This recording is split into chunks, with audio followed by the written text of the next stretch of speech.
In the raw arcades Guyana Free Media.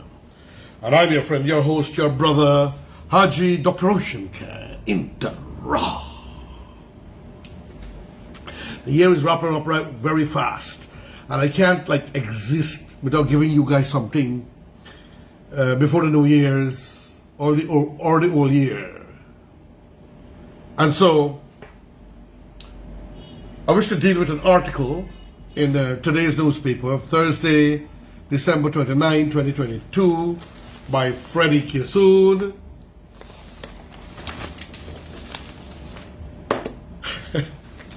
Freddie Kissoon here is dealing with and about Aubrey Norton. And so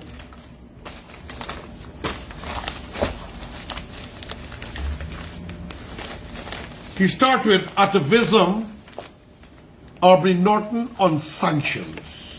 Now, Atavism, Atavism, to be atavistic. Atavism is to go back to historical or ancient things, or tribalism, going back to things that belong to your tribe, ancient or tribalistic. This is how I'm getting the word in my head to recall what it means to here. And today is Thursday, December 29th. On the Gildari Freddie Kissoon show last week, says Freddie Kissoon in his article in Kaicho News, Aubrey Norton asserted that in March 2020, he would have preferred to live with 5 years of sanctions against Guyana than 5 more years of the PPPC. Now, this is what again confuzzles or confuses my mentality about this man's, Aubrey Norton's, sanity, and whether he could ever be fit for any political high office. I wonder why. I can't recall. I think he was advisor to President Hoyt or something of that sort, but he was never a minister as far as I can recall. I stand to be corrected because I'm not a living computer. But from my knowledge, he was never a minister. Why is it his party would never make him a minister of government, if I'm right? I think I am.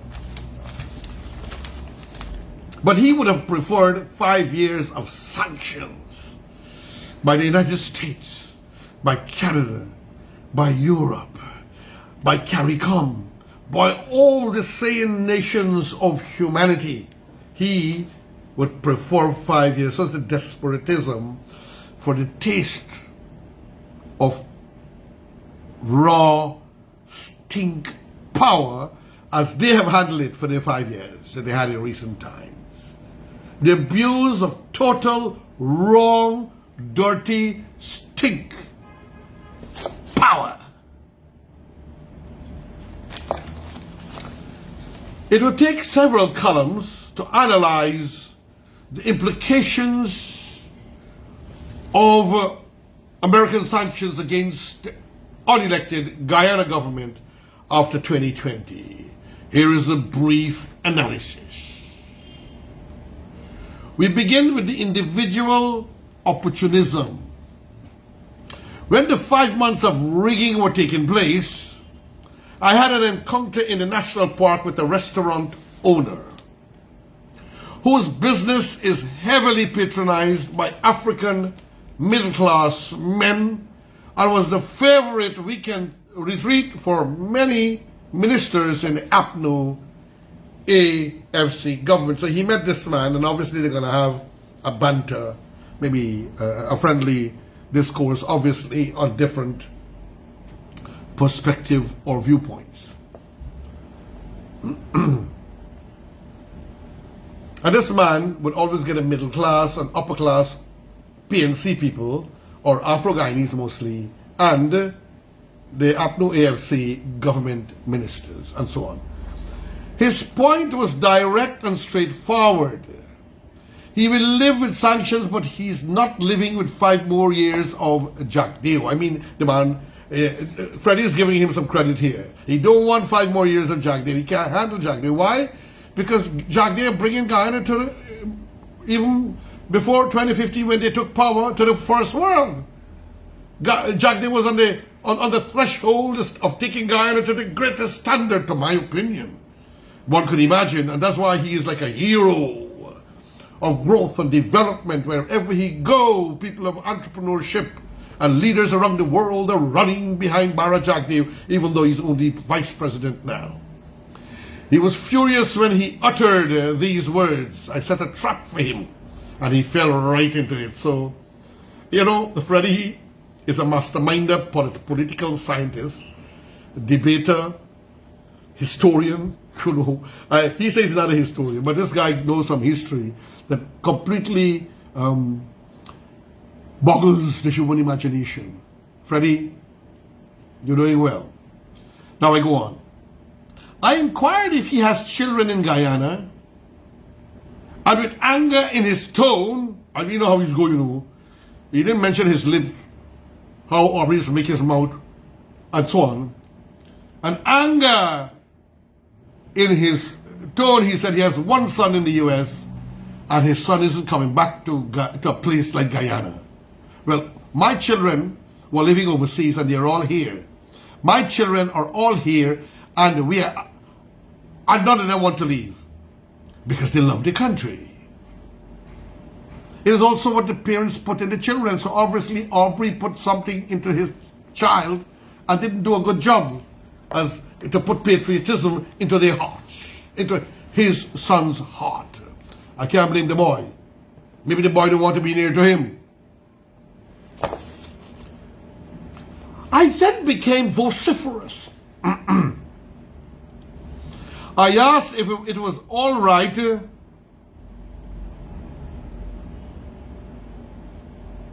for his son to enjoy the good life in the US while other people's children would have their future destroyed by sanctions.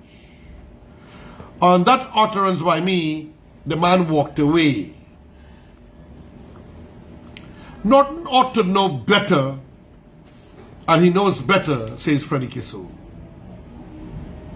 A tiny populated country like Guyana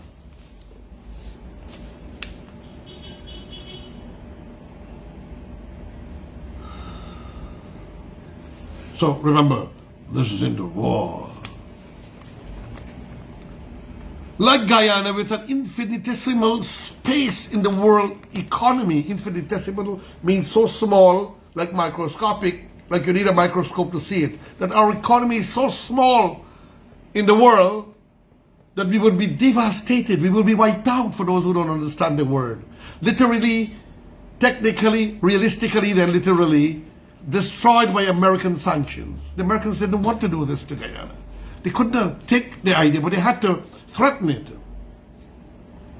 Here now is the analysis that flows from that sanction.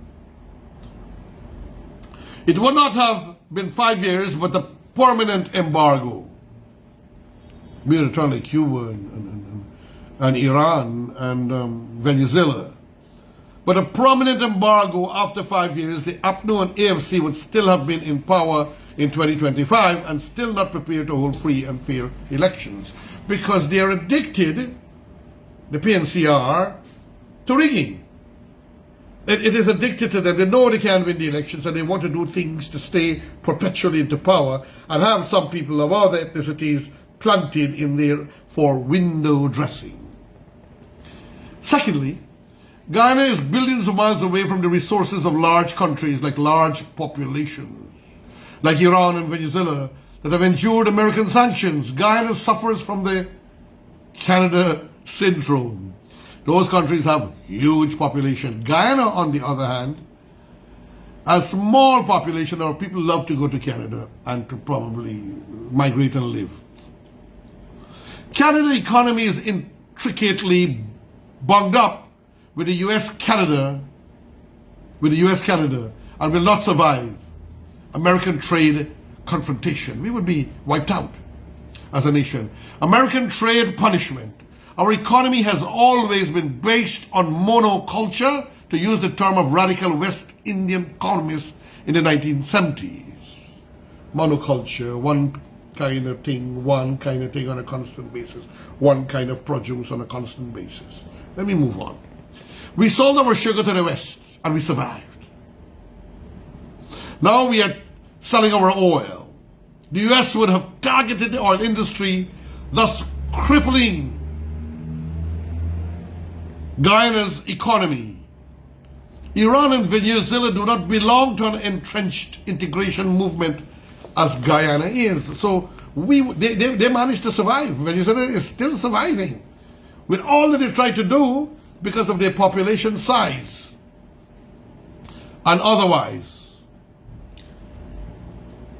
There is absolutely no way CARICOM would have defied the ABC EU countries, America, Canada, and the European Union countries.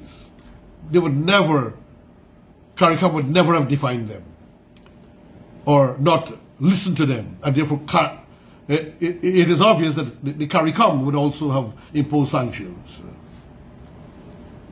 and continue to do business as usual in Guyana. So CARICOM also.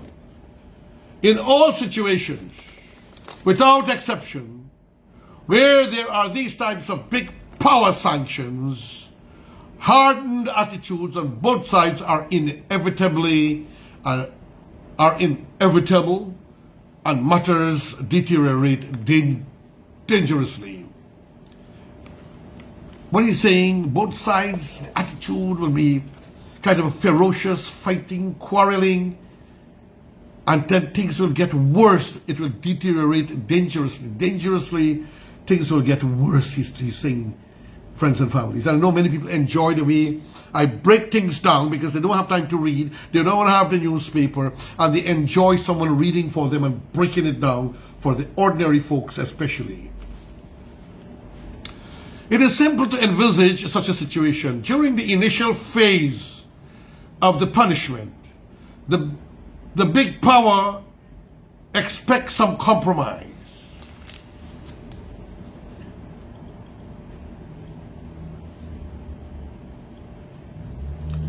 The big power, he's telling us, they expect you to give in a bit. They expect some compromise. If for you to compromise, give in. If that is not forthcoming, a second phase of harsher treatment ensues. If after the first one you don't behave and try to show some concern and care, then a worse one will come. If the small state reacts angrily to the second phase and shows defiance, well, we'll stand up, we will fight, and they show that you're a bad man, then an even harsher third stage comes along. So a third stage will come, it makes things even worse. We'll be locked into our country. It was Jerry Gavaya, my friend or good brother of the private sector. It was Jerry Gavaya who, for the first time since March 2020, revealed last month on the Freddie show that there was a decision by the White House to add economic sanctions to visa cancellations, and he, Gavaya, was part of the private sector commission who was involved in that discussion. Can you imagine that? Economic, not just visa. They would have seized all their bank accounts too. Mr. Gavaya told me that Gildari that he was allowed to retain on his phone a part of the conversation with the White House officials. Number 5, cracks. Cracks would have been inevitable within the regime simply because some bigwigs in the power establishment and their families would have been targeted for sanctions. So now, the bigwigs, the country, the bigwigs, and their families would have been targeted for sanctions. CARICOM. Number 6, CARICOM. CARICOM, Canada, and the US would have become extremely irritated because the deteriorating economy would have produced an exodus of people fleeing misery, thus putting strain on their immigration system, like the Bornamite era, when Guyanese used to run to CARICOM and to go buy out the people groceries and food and everything and bring it here, and our people had to do terrible things, and some of our women had to do terrible things. God, don't let me go there. That was the evil, horrific period of the Bornamite era. And you young people who have been being given whitewash about folks Bornam, you all better find out from the other side the truth.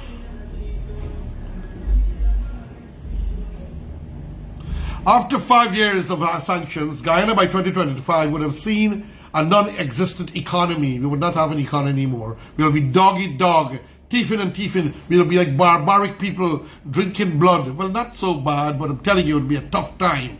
Crime and thievery would have risen so tremendously, and new forms of crime would have increased, which I would not raise here. And the depressed population that made the Bornam era look like child play. So it would be so bad that even it would be worse than Bornam time, when we had to flee our country for almost every damn thing. So bring in a piece of onion, a can of milk, a tin of sardine, you know, a pound of flour, what you had to go through. Guyana would have atavistically returned to the Bornam nightmare, returning like tribalism backward into that era or time. That is the meaning of Atavism as best I can get it here. Interestingly, in the show, Norton admitted that during the Bornam era, when the West was applying pressure to the economy, Bornam sought rapprochement, his word, with the West. So Bornam sought rapprochement to try to make up back. He was trying to calm down his big boy socialistic mentality that we will be governed according to the principles of Marx and Engels, when he already betrayed the United States when they put him into power by destabilizing the Dr. Chetty Jagan PPP government. 7. It is likely that Russia, China, Venezuela, Iran would have used the confusion in Guyana to establish a line of economic support for the regime, like they do in Venezuela and so on. Once that happened, the U.S. would have implemented a regime change plan. Something would have put in place to create a regime change.